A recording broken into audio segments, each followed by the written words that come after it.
Olá, seja bem-vindo a mais um episódio do podcast Next Level, podcast que vai elevar o nível da sua carreira. Se você é novo no canal, seja muito bem-vindo. Eu sou Paul Barramondes, sou executivo global de supply chain, sou estrategista de recolocação e transição de carreira e um apaixonado por ouvir histórias.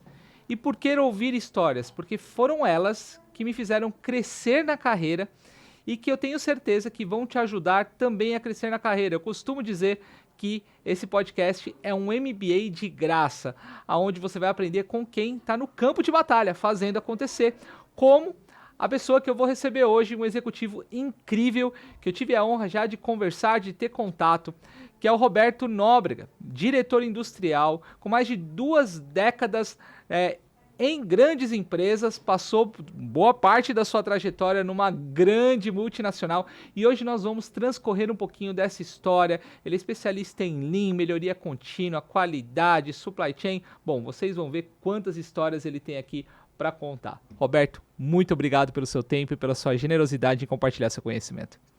Eu é que agradeço, pô, é um prazer estar aqui. Muito obrigado pelo convite.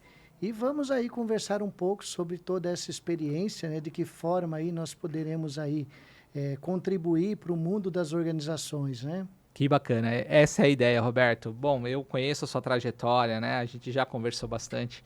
E é impressionante, assim, quando você passa muito tempo numa organização, mas eu queria ir um pouquinho antes disso.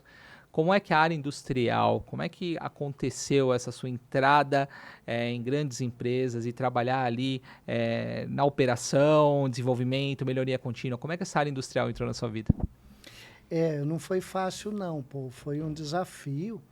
Eu comecei a trabalhar muito cedo, então já com 14 anos eu acabei entrando numa empresa. Mas a entrada nesse mundo das multinacionais se deve a uma participação em um processo seletivo. Eu, na época, eu tinha um sonho de trabalhar nessas multinacionais e tive a felicidade de ter um tio que trabalhava, né, em uma dessas multinacionais e eu fui convidado a participar de um processo seletivo no Senai. Inicialmente era uma bateria de testes na própria Scania mesmo. Então, por um período de aproximadamente 4 meses, um grupo de jovens participou de uma série de testes, né?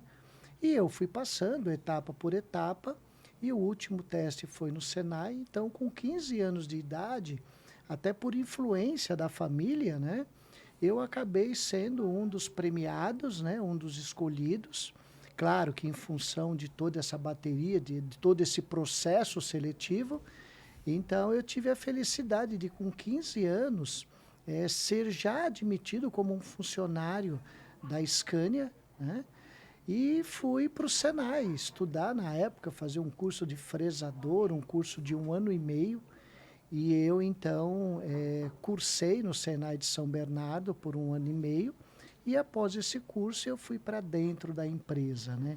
Então, o início se deu desta forma. Que bacana, espetacular. Tem uma carreira um pouco parecida. Eu não fui para o Senai, mas eu fui para a ET. Acabei não fazendo esse processo de entrar pelo Sim, Senai nas empresas, que eu vejo que muita gente, eu tenho amigos que começaram nos 14 anos também, entraram e sim. estão ali, foram crescendo.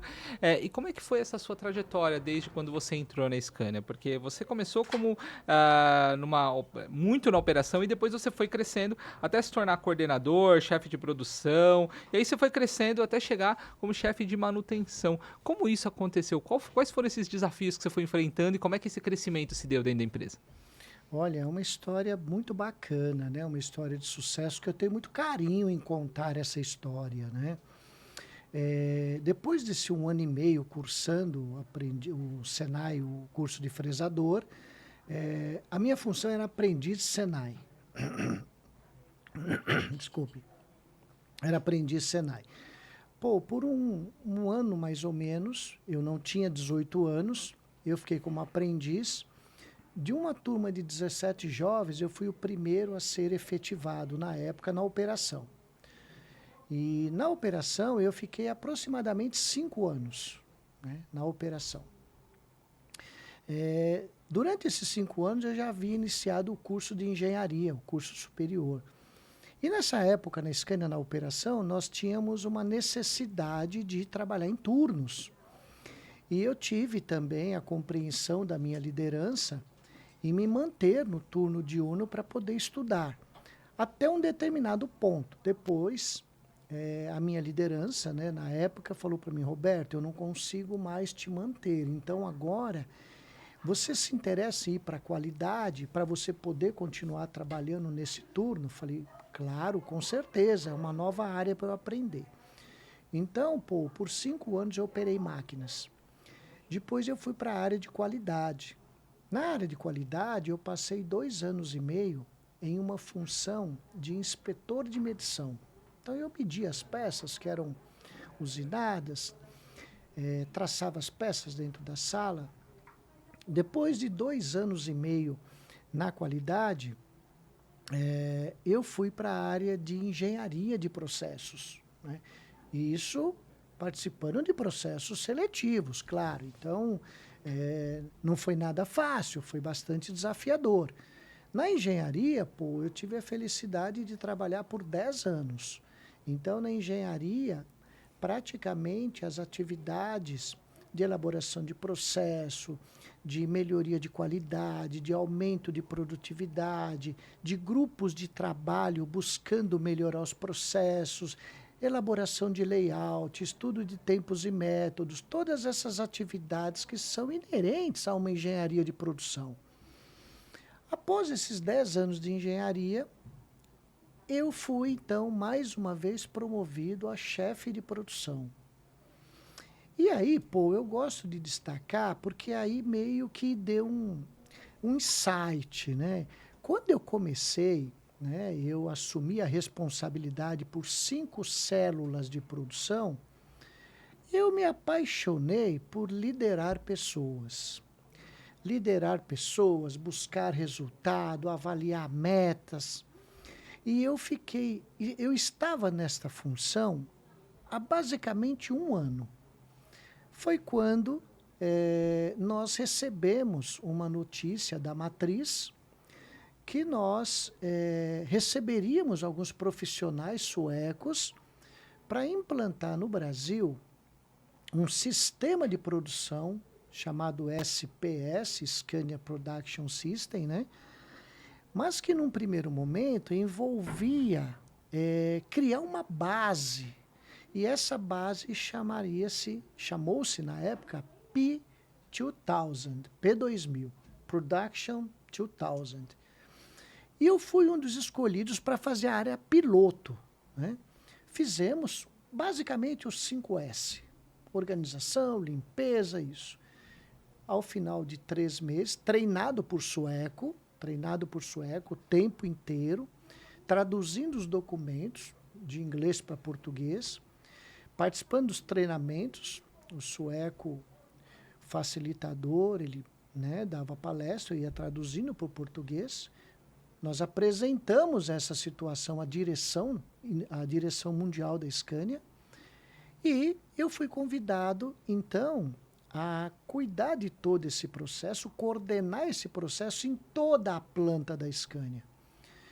E aí foi um desafio tremendo, porque eu era um recém-promovido a chefe e já saindo daquela função para trabalhar diretamente com o diretor industrial. Foi um desafio enorme, né? Nós, na verdade, mapeamos a Scania, chegamos a 105 células e começamos a implantar. E aí eu fui estudar Lean, sistema Toyota de produção, e com a pessoa da matriz ao meu lado. Assumimos também as plantas do México e da Argentina também. Então, nós ficamos responsáveis por implantar nas 3 plantas. Esse trabalho, ele durou aproximadamente 3 anos. Mas eu tive a felicidade, a oportunidade de traduzir toda a documentação Lean, do inglês para o português. Eu tive a felicidade de implantar, acompanhar e medir os resultados. Então, foi um aprendizado enorme, né? Depois que nós certificamos todas essas células passavam por uma auditoria, certificação, tudo coordenado por mim, montava as equipes e tudo, treinava. Nós passamos a fazer um trabalho com 140 líderes, que nós chamamos de gardeners. Então, eram os jardineiros de pessoas. Nós formamos, né, 140 líderes na filosofia. Cada ano, cada fase dessa, era um grupo de suecos que vinha trabalhar comigo. E, por fim, veio um sueco, uma pessoa da Holanda, para nos apresentar o SPS Game, que era um jogo, um simulador de produção com Legos. Nós treinamos toda a liderança, toda a fábrica nisso. Esse projeto foi até 2003, mais ou menos. Aí, então, a direção me chamou, falou, Roberto, agora nós só vamos monitorar que vai entrar uma nova fase e agora os líderes precisam tocar o trabalho. E eu fui, então, deslocado para uma célula de produção, que ela exportava uma certa quantidade de peças para a Europa, ela passaria a exportar 5 vezes mais, ela trabalhava em 2 turnos, passaria a trabalhar 24 horas, que era a célula de produção de Verabrequim, que é uma peça muito complexa de produção, sim, muito complexa. E eu fiquei por 2 anos estruturando essa área. Depois, eu fui deslocado novamente, só que agora como gestor das áreas de qualidade da fábrica de motores. Então, nós tínhamos reportes diários para a Suécia. E aí veio o convite para ir para outra fábrica, dentro de São Bernardo mesmo, para preparar a fábrica, que era uma fábrica de eixos, e ela se transformaria em uma fábrica de caixa de câmbio. E então eu fui deslocado para a manutenção e produção. A produção com o objetivo de terceirizar uma área de produção, abrir o espaço e implementar a caixa de câmbio. E isso foi feito. Então nós fizemos isso. E aí chegamos até 2008, quando eu recebi um convite para ir para a Mitsubishi, né? A Mitsubishi tinha 140 fornecedores e o fornecedor que me convidou, ele era o número 1. Né? Ele fornecia carroceria e chassi pronto. A carroceria na porta da pintura. Então, inicialmente a história da Scania foi até aí, Que bacana, Roberto. E deixa eu te fazer uma pergunta, que eu gosto de fazer essa pergunta para os executivos. Foi tudo planejado ou foi acontecendo? Como é que o Roberto lidou com isso ao longo do tempo? Eu conheci executivos, por exemplo, com o Angelo Colombo, conversei, ele é o CEO da Swiss Re, uma seguradora. Ele teve a carreira planejada por ele e pelos pais, então todos os passos foram planejados. Mas esse é um caso fora da curva. Sim. Normalmente não é. Sim. Então, você está nos assistindo aí, você acha que todo executivo vai lá, né? E aí eu gosto de saber, foi planejado? O Roberto planejou tudo isso? Não. Eu não planejei. Mas eu posso dizer a você e a todos que estão nos ouvindo e vendo que eu busquei. Né? Então, eu não planejei, mas a cada passo, eu já sonhava. Eu, na operação, para você ter uma ideia, na operação, eu olhava alguns profissionais de capa branca passarem pela fábrica. E eu olhava aquilo e eu achava uma coisa espetacular. Então, eu não sabia quando, mas eu sabia que eu ia chegar lá. Então, eu diria para você assim, eu tenho uma visão de planejamento quando você define prazos e tudo mais. Então, eu não tinha o prazo. Eu me lembro, de uma passagem muito interessante, né? Em um determinado momento, a operação ela foi dividida por cores da gola da camisa. E a minha área coube a gola cinza, que era a cor da capa do chefe. Então, quando o meu chefe, na época, me deu a gola cinza, ele disse para mim assim, olha, a gola você já tem. E eu disse para ele, a capa virá. Né? Então, assim, não teve prazo. Né? Os 10 anos de engenharia poderia ter sido um pouco menos, mas eu sempre busquei, eu sempre busquei. Né? Então, eu tinha assim na minha mente, olha, eu quero chegar ali. Não, mas eu quero crescer, eu quero crescer. foi por aí. Que espetacular, Roberto. Você está me trazendo uma frase de um livro que eu já comentei aqui em episódios anteriores, do livro Siddhartha. Foi o Leandro, do administradores.com, ele compartilhou e ele fala, ele traz muito essa frase que assim, quando você vai buscar uma meta, né, às vezes você fica tão obcecado que você esquece o entorno e acaba por não atingir a meta porque você está obcecado e deixa muita coisa passar. Mas quando você tem isso, olha, eu sabia onde eu queria chegar, estava aproveitando a jornada e estava ali, ó, buscando as oportunidades, olhando o entorno. Porque assim, você passou por várias áreas e algumas dessas áreas, eu vou dizer para você, cara, você saiu de processos industriais, foi para produção, foi para qualidade, ferramentas, e eu vejo que e depois foi para manutenção. E eu vejo que muitos profissionais hoje em dia, às vezes eles querem muito aquela área e não se abre para outra. E pelo que você me contou do seu estado, você estava aberto ao máximo de oportunidades possível, mesmo não sendo algo que fizesse sentido naquele momento. E aí eu te pergunto, teve alguma área que você falou o seguinte, acho que tomei uma decisão errada? Pô, eu me assustei quando eu recebi a informação de que eu iria para manutenção. Nesse momento, eu confesso a você que me deu um frio na barriga, porque eu disse para o meu superior, mas eu nunca trabalhei na manutenção. Mas eu sabia, pô, que isso era estratégia. Né? Era uma estratégia de uma empresa que busca desenvolver os seus talentos, busca desenvolver pessoas, preparar pessoas. Né? Então me foi dito, olha, você vai para essa fábrica, ela tem uma área de manutenção e tem 2 áreas de produção. Então, foi um convite? Ou foi... Foi uma determinação. Foi uma determinação, Eu não pude escolher, pô. Era isso que eu tava trazendo aqui, mas assim, porque pelo jeito que você falou, foi meio que assim, você vai, não foi uma escolha. E aí? Então, eu confesso a você que num primeiro momento me assustou um pouco, sabe? Poxa, eu ia lidar com alguns profissionais que eles me serviam na produção, né? E eu passaria para o outro lado. Mas, pô, rapidamente eu entendi que era mais uma oportunidade de aprendizado de uma área que tem uma importância estratégica, né? É uma área que existe justamente para que não haja interrupções de produção. Então, eu acabei encarando o desafio mais uma vez. Eu confesso a vocês que foi uma experiência muito boa, sabe? Muito boa de entender esse mundo, né? Que às vezes você tem até uma dificuldade de medir a eficiência dos profissionais, porque na produção você tem tudo padronizado, você tem o tempo de ciclo. Agora, um mecânico, ele vai, não sei quanto tempo ele vai demorar. Então, criar indicadores de manutenção foi um aprendizado muito rico.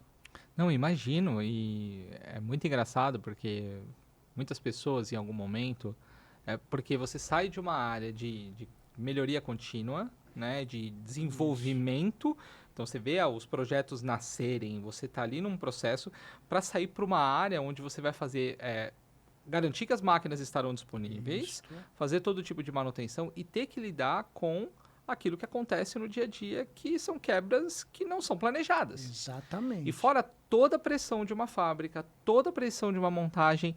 Então, assim, você sai de uma área onde você está ali, você tem tempo para planejar, para executar, você tem o seu cronograma, mas você tem um cronograma. Para uma área que, além de você ter um cronograma, você tem que lidar com isso. Como aconteceu essa pressão? Como é que o Roberto lidou dessa pressão de sair de um processo de melhoria contínua e implementação Lean para um processo onde você está ali, mais ou menos o que eu vivo em supply chain, né? Sexta-feira, 4 horas da tarde, é onde tudo acontece, onde todos os problemas acontecem. Como é que você lidou com essa pressão, com tudo isso, numa área em que foi te imposta, não foi nem escolhida? Olha, pô, como eu disse, foi um aprendizado muito grande, mas eu sempre tenho por princípio, em qualquer empresa que eu chego, ou em qualquer área que eu sei que eu vou atuar, então eu penso que o primeiro passo é a humildade de aprender. Né? Então, durante a minha carreira, um determinado executivo, uma vez, me fez a pergunta, né? Você tem conhecimento de Lean, como é que você pretende implantar Lean aqui? E eu fui explicando para ele a metodologia que eu aplico. E ele me disse uma frase que era uma frase, as duas palavras, elas eram conhecidas, né, na minha linguagem, né? Ele falou para mim assim, eu não quero revolução aqui, eu quero evolução. E eu disse a ele assim, exatamente isso. Então, quando eu cheguei na manutenção, por um curto período eu fui aprender. E até algumas coisas muito interessantes, né? O primeiro final de ano que teve, eu me lembro que o meu coordenador, ele trouxe para mim uma planilha de planejamento de férias, né? E tinha assim, pô, o dia todo até às 7, todos os dias. E eu disse, mas por que isso, né? Não, Roberto, porque como nós não saímos de férias, então nós, né, nós trabalhamos o tempo todo. E eu perguntei, mas é necessário, né? Ele falou, normalmente é. Eu falei, então nós vamos analisar. Se for necessário, claro, nós vamos trabalhar. Mas se não for necessário, nós não vamos. Né? Até porque a hora extra, ela é considerada um desperdício, né? Um planejamento inadequado ou uma ação estratégica. É economicamente viável pagar hora extra do que contratar mais. Então, pô, eu tive que fazer algumas modificações, mas isso ocorreu depois que eu entendi, né? Por exemplo, normalmente um mecânico vai atender um determinado reparo. É, na maioria das organizações que eu passei, eles vão em parzinhos. Por quê? Precisa? Não precisa? Ah, precisa. O reparo. Então, o primeiro passo foi aprender e o segundo passo realmente foi fazer a gestão, né? Foi a criação dos indicadores, as reuniões diárias, né? Tudo isso que também, pô, lá na Scania já fazia parte de um trabalho Da muito bem cultura, né? feito, Da cultura, cultura. padronizado, sabe? Então, olha, foi um desafio muito legal. Foi na época que começaram a surgir as NRs. Então, por exemplo, surgiu a NR de eletricidade, que se você não tinha formação elétrica, você tinha que ficar 1,5 metro longe do reparo. E eu tive que me adaptar a isso, porque eu não tinha a especialidade elétrica, né? Então, a roupa, as ferramentas, tudo isso nós tivemos que adaptar. E caiu isso tudo comigo. Então, eu me aproximava do eletricista, conversava, precisa de ajuda, apoio, como é que está. Então foi um aprendizado muito grande, sabe? Imagino. E olhando toda a sua carreira, não só na Scania, mas toda a sua trajetória, qual que foi a maior dificuldade, o maior desafio que o Roberto teve na carreira dele? Olha, o maior desafio que eu tive na carreira foi realmente esse projeto, né, de implantar o P2000 na Scania, porque um profissional com praticamente um ano em cargo de liderança, trabalhar com 3 plantas multinacionais em países diferentes e ter que coordenar todo esse projeto, tendo acima de mim apenas o diretor industrial e depois a Suécia, né? Com uma equipe de coordenadores que eu montei, então ao mesmo tempo estar olhando os resultados do Brasil, indo para a Argentina, indo para o México, avaliando como é que estava aqui, como é que estava ali, lidando com todos os gerentes, né? Na época, o gerente de cabinas, o gerente de motor, o gerente de eixos, o gerente de chassi. Então, foram desafios ligados à parte profissional, mas principalmente à área de pessoas. Principalmente a área de pessoas. Era um chefe em início de carreira, colocado a um posto que ele tinha que falar de igual para igual com toda a gerência. Então foi assim, e ao mesmo tempo também com todos os colaboradores, porque a todo momento eu estava nas células de produção. Então isso para mim foi fantástico. Me deu a oportunidade, como você falou no início, de ser um especialista Lean hoje. Então eu digo assim que esse desafio, né? E o sucesso desse desafio me proporcionou dizer hoje que um profissional Lean, ele tem uma caixa de ferramentas, mas ele precisa saber qual é a ferramenta e em que momento ele vai usar. Então, esse foi o maior desafio da minha carreira. Claro, eu tive outros. Passei por uma empresa que eu tive o desafio, Paul, também, a Alfris, ela era uma empresa de linha branca, estava na terceira geração e havia uma proposta de iniciar um fornecimento para a Volkswagen, para a montadora. E aí eu fui indicado para transformar essa empresa de linha branca para uma empresa de linha automotiva também. Então, coube a mim coordenar toda a implantação da ISO 9000, da IATF 16949, da VDA 63 da Volkswagen. Então, também foi um grande desafio que eu tive na carreira também. Que imagino. Nossa, que saudade de todas essas siglas, né? Eu sou formado também em ATF, VDA, que bacana. E Roberto, você passou por eu sou fã da cultura sueca corporativa. Nunca trabalhei numa empresa sueca, trabalhei sempre em empresas alemãs, americanas, entre outras, hoje numa indiana. E eu sei que o sueco ele tem uma estrutura, uma cultura, uma base de processos muito forte. Você trabalhou por muito tempo numa cultura, numa formação muito forte, uma base muito sólida. E aí você foi para outros segmentos, né? Qual é o principal desafio das empresas que não têm uma cultura como o sueco de processos, que vai muito próximo até do japonês, né? Ali muito processual, para outras culturas que não têm esse tipo de disciplina, eu diria. Então, como é que aconteceu esses desafios na vida do Roberto, de sair de algo muito sólido para ir para outras culturas que não têm tanta disciplina como outras empresas? Pô, esse é um desafio que eu enfrento até hoje. A grande diferença para mim está justamente no fato de valorização do ser humano. O sueco, ele acredita no ser humano. Ele acredita que você vai aprender, você vai se desenvolver e você vai chegar no resultado. E ele te dá a condição para isso. Ele te dá o conhecimento, ele te dá a oportunidade de você adquirir as habilidades. Se você não quer, é outro fato, é a questão da atitude. Mas ele acredita no ser humano, né? Então, na Scania, eu aprendi a ser assim. E o que eu vejo hoje no mercado é justamente essa dificuldade. E nesse ponto, pô, eu sou inclusive até um pouco crítico, né? Eu vejo assim que nós vivemos já um momento de muita falta de qualidade em lideranças, né?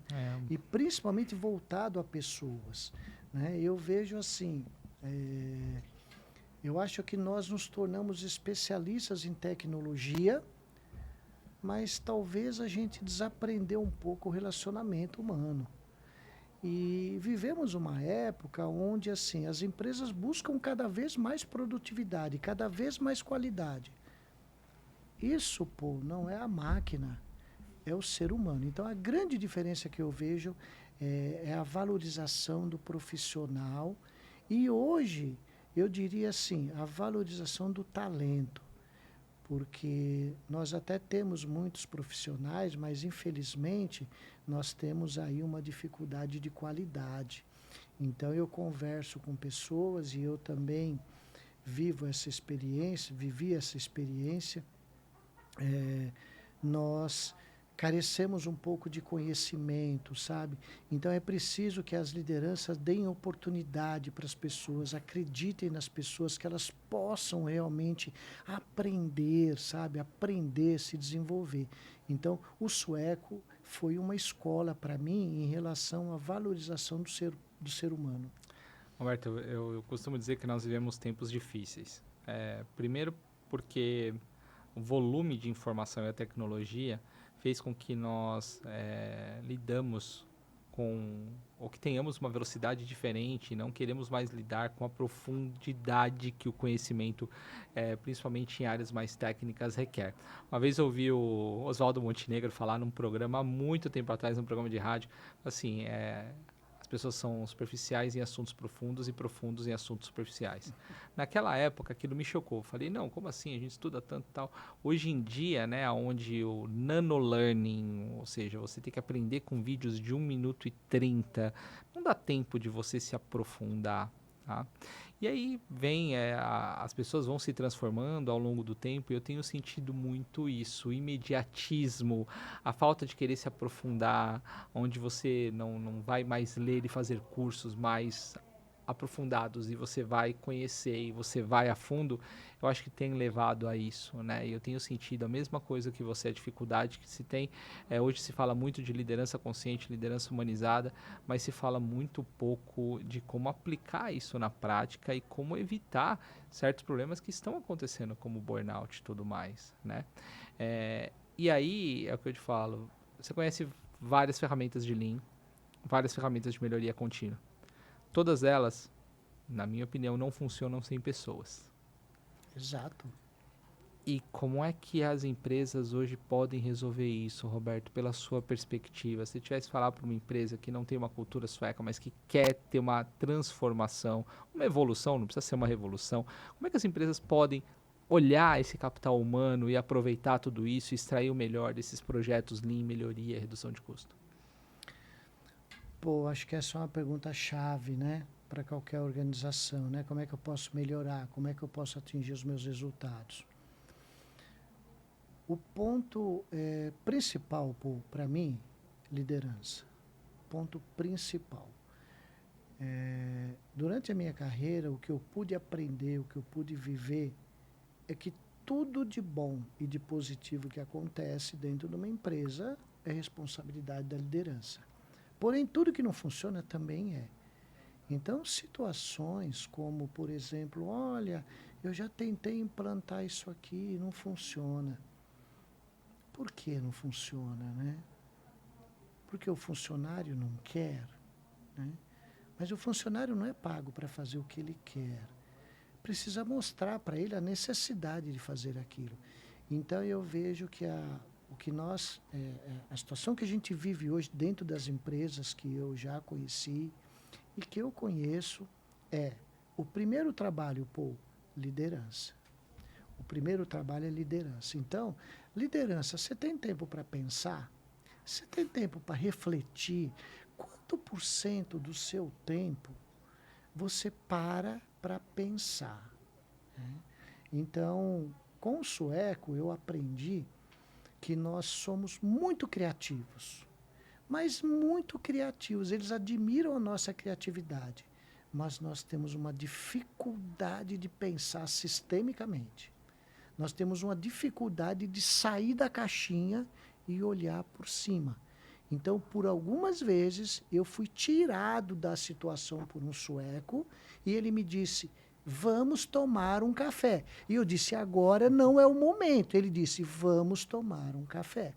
Ele me tirou da situação para que eu pudesse enxergar. Então, hoje eu vejo quanto tempo da sua rotina você para pensar. Pare no mínimo 3%. Isso foi o resultado de uma pesquisa que o sueco me mostrou. 3% do seu tempo, no mínimo, pare para pensar, para ver o que pode ser feito melhor. E isso vale, para as pessoas. Como é que eu vou extrair o melhor das pessoas se eu não as conheço? Se eu tenho 80, 90 funcionários, 100 funcionários. Então, para eu extrair o melhor de cada um, eu preciso conhecer cada um. E isso é um trabalho de liderança. Então, eu acho que a partir do momento que o líder ele tem um tempo para pensar em como ele vai melhorar, em quais são as dores que a organização tem e quais são os talentos que ele pode contar. Né? Existem pessoas que realmente são pessoas solucionadoras de problemas. E existem funcionários que são necessários, mas não têm as mesmas características. Então, o segredo para mim, pô, é uma liderança forte, ativa, sabe, vibrante. Esse é o segredo. Espetacular. Você está me dizendo, então, que dos 220 horas trabalhadas, 6 horas, quase 7, eu tenho que parar para pensar. Em um mês. Em um mês. Em um mês. Então, ou seja, um dia do mês, apenas um dia do mês, Apenas um dia. você precisa parar para pensar. Para pensar. Se pegar essas 6 horas e você fracionar isso ao longo do mês, é o tempo de um café. Exatamente. Por dia.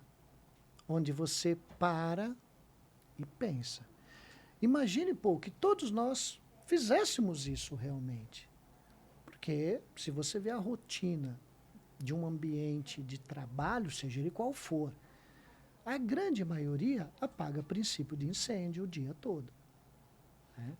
Então, se nós separássemos 3% do nosso tempo diário para a gente pensar, eu acredito que você, com certeza, ao longo do tempo, você teria uma gestão muito mais eficiente. Maravilhoso isso. Um baita insight. Anota isso aí. 3% do seu tempo para pensar. Aí eu vou explorar um pouquinho mais. Está totalmente fora do script. Claro. Como fazer isso quando o mundo está caindo na sua cabeça? Por quê? Você está apagando fogo o tempo inteiro. Você está me dizendo que eu tenho que sair para tomar um café. Normalmente, quando a gente está envolto num problema, a gente sabe que criativamente, quando você tem aquela... você vai tomar um banho que você simplesmente se desliga de tudo. É mais ou menos isso que você quer trazer. Ou seja, tomar esse café é você poder se desligar de tudo para que seu cérebro faça novas sinapses e traga novas ideias que te faça sair daquela situação, que é aquele momento eureka. Mas como fazer isso quando você está com o mundo caindo na sua cabeça, Roberto? Quais dicas você traria para isso? Então, veja bem, eu acredito fielmente que não há uma chavinha que se desligue, né? E que eu realmente foque em alguma outra coisa totalmente diferente daquele momento. Nós somos seres humanos e emoção é uma coisa que nos distingue de qualquer outra coisa. Mas quando nós falamos do mundo caindo, nós falamos de problemas, e inclusive problema é uma palavra que normalmente eu evito, né? Nós temos desvios, né? Que nós temos que, à medida que as coisas vão acontecendo, a gente vai retornando à situação normal. Então, nós temos situação normal, que é a situação normal de trabalho. Há desvios em situações normais de trabalho? Claro que há, né? Mas eu preciso saber o que é normal e o que é anormal. Desligar não é possível. Agora, existem algumas ferramentas que nos auxiliam. Por exemplo, o mundo está caindo. É urgente? É urgente. Porque se for urgente, eu tenho que fazer agora. Eu tenho que parar tudo que eu estou fazendo. É urgente. Agora, não vamos, eu vejo um grande desvio, um grande problema. Qual a diferença daquilo que tem que ser feito agora com daquilo que tem que ser feito, mas há um prazo? Entendeu? Eu vejo nas organizações que isso se mistura. Então, parece que assim, tudo tem que ser feito na sequência e agora. E não é assim. Né? Não é assim. O que é urgente, eu faço agora. O que é importante, eu tenho um prazo. Qual que é? Aí é amanhã, mas amanhã eu já tenho isso para fazer. Não, mas tem que encaixar amanhã. Então, olha, o meu planejamento está aqui. Você quer que eu pare isso para fazer isso? Perfeito, não tem problema. Eu só não consigo encaixar, porque se eu encaixar, eu não vou conseguir te entregar. Então, isso é uma discussão profissional aberta. Né? Então, o primeiro passo que eu vejo, e eu falo muito isso nas organizações, e principalmente quando eu vou pedir alguma coisa, a célebre frase, né, eu não tenho tempo, não existe.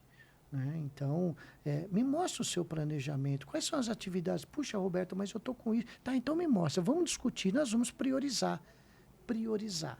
Então, eu penso que cada profissional que conhece a sua rotina de trabalho, por exemplo, eu posso chegar pela manhã e ter esses minutinhos. Ou eu posso ter esses minutinhos em alguma parte do dia que eu coloque na minha agenda. E nesse período eu não estou para ninguém, a não ser que haja algo urgente. Se houver algo urgente, ok.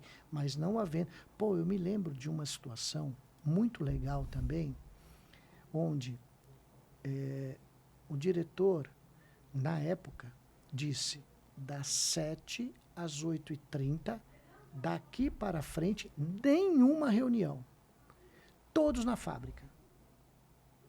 Pô, foi uma experiência maravilhosa. Todos achavam que não era possível, porque as reuniões, algumas começavam. É possível.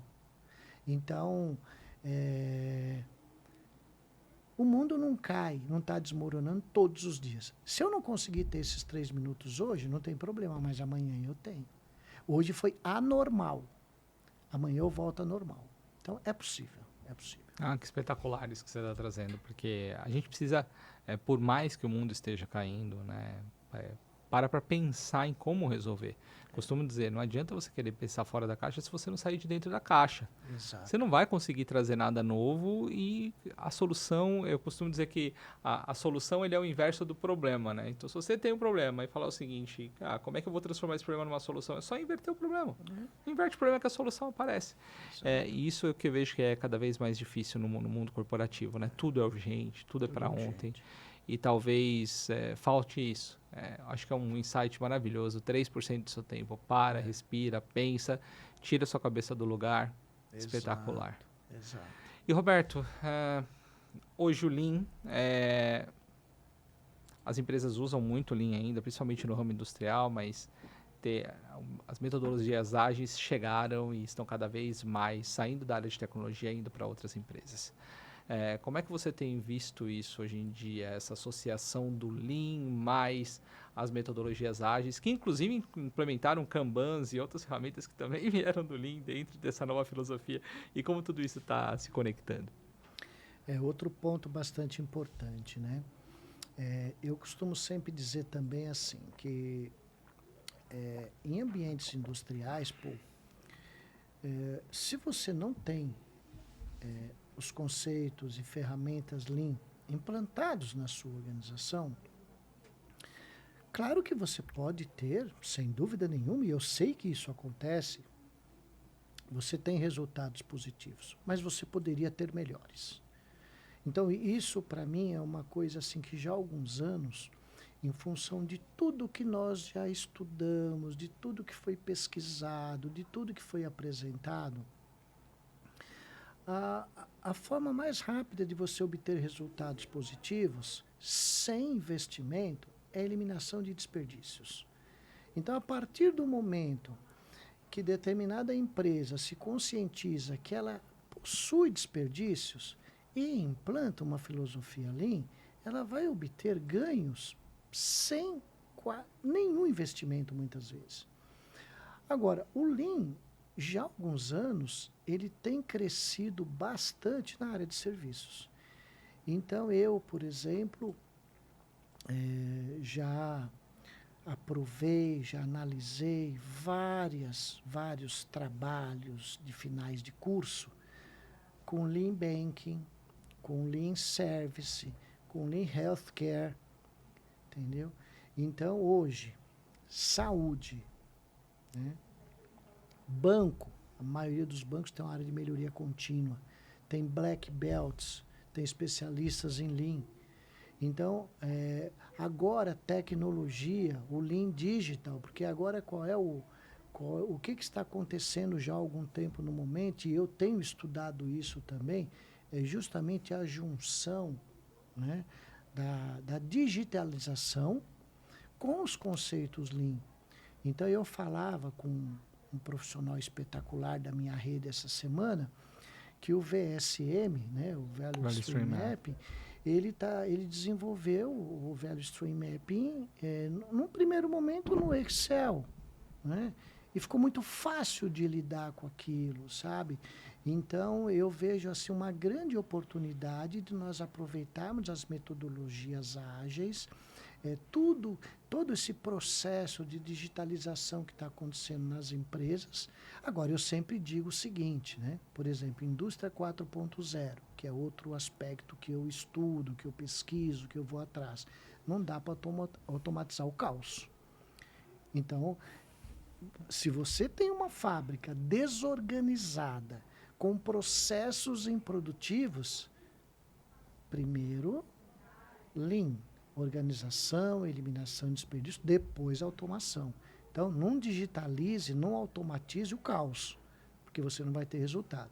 Mas o Lean, ele é uma jornada, né? É uma jornada, ele começa e não tem fim. Cada vez você ganha mais. Agora, sempre com as pessoas. O que você falou é maravilhoso. O que eu vejo mais as empresas tentarem fazer, e eu passei por algumas e vejo isso, é tentar automatizar o caos. Não é verdade? É exatamente isso que acontece. É o que eu vejo nas empresas assim. Eu quero automatizar, eu quero reduzir, quero tirar as funções táticas para a gente poder ser mais estratégico. Mas como ser mais estratégico se eu ainda não parei para poder diminuir o caos e transformar isso em algo mais simples? E eu vejo que eu sinto muita dificuldade, muita resistência das pessoas a esse tipo de mudança. Sim, exatamente, sabe? Então, isso, pô, tudo vem. Por isso que eu disse para você, na sua pergunta fantástica de alguns minutos atrás, mas tudo isso vem da mente aberta de um líder, né? Porque eu já vi situações do engenheiro chegar para mim e falar assim, Roberto, a minha liderança pediu para eu automatizar. E eu falei, mas calma, a saída é automatizar, né? Vamos ver qual é a situação, qual é a dificuldade que você tem, qual é a dor, né? Outra coisa, indicador, né? Você vai melhorar o quê? Tá ruim? Tá bom? Tem indicador? Você mede? Né? A célebre frase do Deming, né? Você mede o que você gerencia. Você gerencia o que você mede. Então, se você não mede, desculpa, você não gerencia. Né? Então, isso o Deming falou muitos anos Cara, atrás. isso é espetacular. Isso é espetacular. Entendeu? Isso é a mais pura verdade. Eu vejo que, assim, falta as pessoas realmente controlarem as suas atividades, saber se realmente é necessária a automatização. Porque, assim, eu já trabalhei com vários processos de RPA, vários processos. E aí a gente vê que, assim, se você tentar automatizar algo que não funciona, você vai ter uma automação que ela vai te trazer muito retrabalho. Como é o que normalmente acontece. Então, nem sempre, e aí, para fazer até meu amigo Lucato, né, o que já passou aqui pelo canal algumas vezes, ele fala isso. Nem sempre a automação é a solução. Às vezes, um olhar só para você fazer um ajuste no processo, e esse Lean, né, Digital, que é algo novo, né, para mim, pelo menos não tinha ouvido, e realmente faz total sentido. Cara, vamos fazer um Lean Digital, vamos implementar. E aí eu te pergunto, como as empresas podem fazer isso de forma simples, com baixo custo e ter resultados rápidos, Roberto? Hoje, pô, o Sistema S, né, o Senai, o SESI, eles estão, inclusive, eu tive já há 2 ou 3 semanas atrás, algumas conversas com algumas pessoas do Senai, e eles têm aí já alguns programas, pô, inclusive sem custo, para pequenas e médias empresas, né?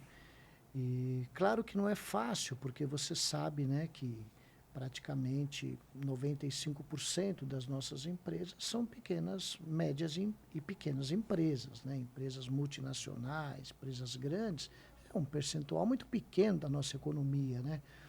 Mas uma alternativa, por exemplo, é realmente explorar esse suporte que o Senai tem dado. Hoje ele tem programas de 100 horas, né? 100 horas para empresas pequenas, né? Totalmente gratuito. Então, ele tem um programa de 600 horas, só que isso é um processo, é difícil, porque é para o Brasil todo, é muito difícil. Mas essa é só uma das alternativas, né? Que é utilizar o Senai. Agora, a outra alternativa, pô, hoje nós temos muita informação, como nós já falamos aqui.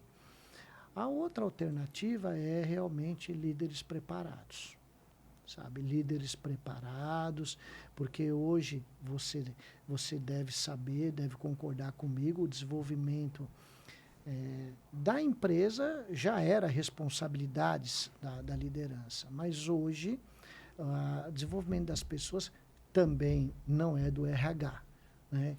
É do líder. Então, um líder preparado, um líder com visão de futuro, um líder com uma visão de melhoria contínua, de Lean, ele pode trazer para dentro da empresa esse conhecimento, caso ela não tenha. Então, essa parte, sabe, de desenvolvimento de pessoas, de trazer para a empresa exatamente o que a empresa precisa, né? É função de um líder preparado, sabe? É função de um líder que realmente está atento, né? O perfil nosso, o perfil do profissional mudou, gente, sabe? Verdade. Mudou. Nós temos que estar atentos, como você falou, será que eu preciso me aprofundar nisso ou aprofundar naquilo? Eu não sei, depende do que você está fazendo, mas se é algo que você está fazendo, você precisa, né? Então, hoje eu já vi você tantas vezes lendo seus artigos, conversando com você, falar de chat GPT. Quantas pessoas dentro das empresas, conhecem chat GPT? Eu arrisco dizer que, assim, nesse universo de pequenas e médias empresas, tem muito potencial. Tem. Não, com certeza tem muito potencial. E aí entra o aprofundamento. Eu fiz um curso recentemente, até compartilhei no LinkedIn também o certificado, trouxe o Magno Maciel, que é um dos professores do curso, especialista no assunto. E assim, até nisso você tem que se aprofundar. Eu vejo as pessoas começando a utilizar, mas de uma forma muito superficial, e esquece que ele alucina, que ele vai trazer informações que não são reais. E aí entra uma função importantíssima, que é você saber fazer pergunta. Que é, inclusive, uma das habilidades que o líder tem que ter. Exatamente. Saber fazer pergunta. E aí, se você não sabe fazer a pergunta certa para o seu colaborador, você não sabe fazer a pergunta certa para o chat GPT, e aí você pode ter uma resposta que pode trazer informações que não são reais. Inclusive, só alinhado a isso que você está falando, né? Na parte acadêmica, qual é a discussão hoje? Não é analisar a resposta que o aluno está trazendo, mas a pergunta que ele fez. Exatamente. A pergunta que ele fez, porque a resposta hoje você tem muita facilidade de encontrá-la, mas o que é que você perguntou, né? Para a gente ver realmente essa profundidade. E aí também você toca num outro ponto importante também. Você sabe, eu tenho uma formação em coaching, né? Sim. E embora o coaching, né, existem alguns profissionais que a gente sabe que o coaching ele é para ser usado, na minha modesta opinião, para aquilo que é aderente à sua experiência. Então, por exemplo, eu me formei, tenho uma formação em coaching, mas eu uso para desenvolver equipes e liderança. Porque eu somo, né? As ferramentas do coaching é aquilo tudo que eu vivi. E as perguntas poderosas, na verdade, é a chave do bom coaching, né? Exatamente. E que é a chave de uma boa liderança, não só dentro da empresa, mas na vida, né? Se você souber fazer uma boa pergunta dentro de casa, evita tanto problema, não é mesmo? É verdade, cabe em qualquer situação, em qualquer lugar. Exatamente. Roberto, estamos chegando no final do programa. Você vê que passa muito rápido. Vou chamar o Roberto para vir falar aqui de Lean Digital e mais uma série de coisas que eu tenho muito interesse em trazer para a audiência, mas eu não podia terminar o programa fazendo duas perguntas. A primeira delas é uma dica de livro, filme ou série, porque senão o pessoal me mata, que o pessoal adora essas dicas. Não precisa ser nada técnico, mas algo que você está consumindo que está te transformando, né, como pessoa, como profissional. E a última pergunta eu faço no final. Tá bom. Bom, livro eu já li, poderia falar, mas eu vou pegar esse gancho que você me deu, né? Eu poderia falar de alguns livros muito populares, né? Que eu já li. E alguns livros um pouco mais técnicos, né? Mas como você pediu uma dica, eu vou dar uma dica, né? Quando eu saí da Scania, eu fazia parte de um grupo de líderes, os Gardeners, né? E eles me deram um livro de presente, com a assinatura de todos eles, né? E eu tenho esse livro até hoje. O nome do livro é Muito Além da Hierarquia. Né? Esse é o nome do livro, Muito Além da Hierarquia. E esse livro, ele tem uma leitura tão gostosa e tão tranquila, né? E ele tem um ensinamento tão grande em termos de liderança, e que nós temos que tomar um cuidado muito grande para quem nós vamos dizer isso e como nós vamos falar. Mas ele diz assim, o Paul: não mande um pato para uma escola de águias. Você vai frustrar o pato, ele não vai conseguir alcançar. Né? Então, muitas vezes dentro das organizações, nós somos os responsáveis por transformar patos em águias. Mas tem aquele pato que ele é um pato tão bom, ele nunca será uma águia, mas ele vai te ajudar muito. É um bom pato, sabe? Então, nós precisamos conhecer cada um dos nossos liderados, para nós identificarmos, sabe, aonde cada um pode chegar. Qual é o potencial de cada um? Então, o livro que eu deixo, essa dica é esse, Muito Além da Hierarquia. Né? Bem legal. Espetacular. Vai estar aqui na descrição do episódio.